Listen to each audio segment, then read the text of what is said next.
Have you ever been scolded for putting bread upside down on the table? Well, you're not alone. This, my friends, is a surprisingly common culinary faux pas that has its roots in ancient traditions. You see, there are two main reasons for this bread blasphemy. Firstly, in Christian beliefs, bread symbolizes the body of Christ, making it a sacred entity. Flipping it upside down, well, that's just not cricket, but hold on to your hats because it gets more intriguing. There's also a historical twist involving none other than our trusty French bakers. Their secret code of bread ethics adds a whole new layer of drama to this tale.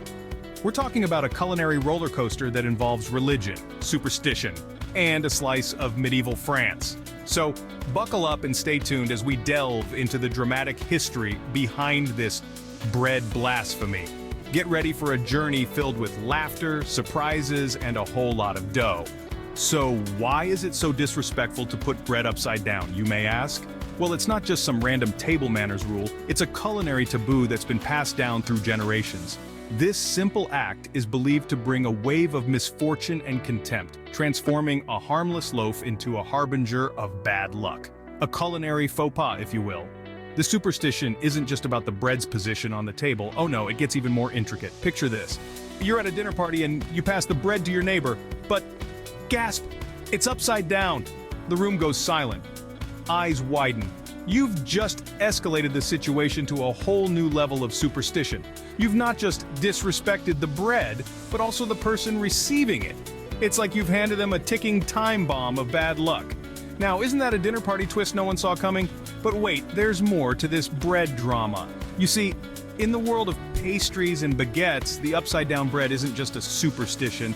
It's a historical symbol, a relic from a time when bakers were the covert operatives of the culinary world. They had their unwritten code, their secret language, and one of their most sacred rules, the upside-down bread. Or as they called it, the executioner's bread. Yes, you heard it right, an executioner's bread. But where did this weird superstition come from, you may wonder? Well, brace yourself for a journey back in time, a tale of bread, tradition, and a dash of rebellion. A tale that takes us to the heart of medieval France, where bread was more than just a staple food. It was a symbol, a tool, a statement.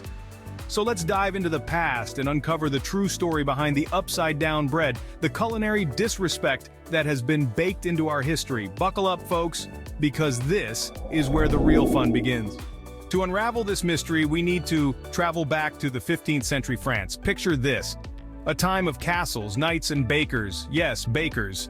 They were the unsung heroes of the culinary world with their own secret codes and rebellious spirit. In this era, France was under the rule of Charles VII, a king who was not just victorious but also quite harsh. He had a peculiar fascination with executions, and his recruitment campaign for executioners was as relentless as a soufflé on a mission to rise.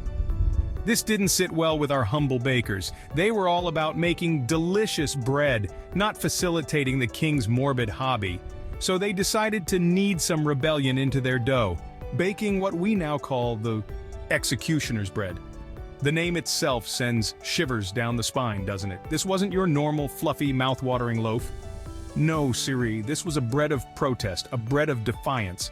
It was terrible, hard, and almost inedible, baked especially for the king's newly recruited executioners. If the king wanted more executioners, he'd have them, but they'd be eating the worst bread in the kingdom. Of course, this didn't go unnoticed. The king, known for his victories, wasn't about to lose to a bunch of bakers. Charles VII, in his royal wisdom, issued a decree. He commanded the bakers to treat everyone the same. If they dared to refuse service to an executioner, they'd find themselves on the receiving end of the axe. The king, however, had a genius solution up his sleeve. He didn't want his executioners to starve, nor did he want them to be known. So, he came up with an idea that would change the course of history. He introduced the hooded executioner. So there you have it, folks. The next time you're tempted to put bread upside down, remember this tale. It's not just superstition, it's a slice of history, a loaf of rebellion, and a hearty serving of hilarity. It's a story of food and defiance, kneaded together in the dough of the executioner's bread. To save their own skin, the king issued a decree. And so we find ourselves in the midst of a royal proclamation, a desperate attempt to quell the baking rebellion. Charles VII, our victorious king, didn't want to lose his head to the very executioners he was recruiting. So he ordered the bakers to treat everyone the same. No more terrible bread for the axe wielders. If they refused the executioner as a customer, they'd become the customer of the executioner. Talk about a high-stakes baking situation. But our clever king wasn't done yet. To ensure his decree worked, he came up with a cunning plan. What if the executioners were unrecognizable? What if they could walk into a bakery, buy bread, and no one would be the wiser, and thus the hooded executioner was born? A solution as hilarious as it was effective. These hooded figures became a symbol of fear, a grim reminder of the power of the king, and a hilarious footnote in the annals of culinary history. So the next time someone scolds you for putting bread upside down, just remember it's not just tradition. It's a hilarious piece of history with a dash of rebellion.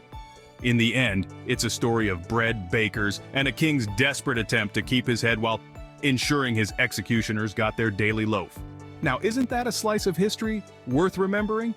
Well, that was quite a roller coaster, wasn't it? We've gone from bread blasphemy to hooded executioners, all thanks to a peculiar tradition.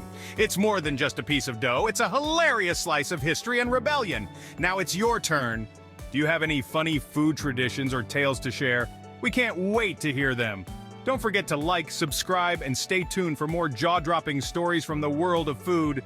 Cheers to bread, tradition, and the unexpected twists of history.